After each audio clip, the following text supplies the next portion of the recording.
I'm making a dish inspired by the island of Tinos. It's a bread pudding. I'm using pita bread for it. It's made with a special ingredient, these lovely artichokes, which are one of the most important vegetables on the island.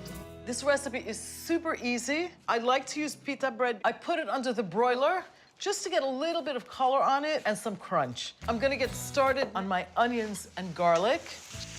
I really just want to soften this a bit, and I'm going to add the artichokes next. Get a little salt into this. This is looking good. This is going right into the bread mixture. I'm just gonna give this a toss. And I'm putting 3 eggs. I'm gonna get the milk in here next. A little bit of salt, some nutmeg. A little bit of melted butter, some dried thyme, some dried Greek oregano, and 2 Greek cheeses. This is kefalotiri. It's a sharp yellow sheep's milk cheese. And this is graviera from the island of Tinos. Let me just mix this all together.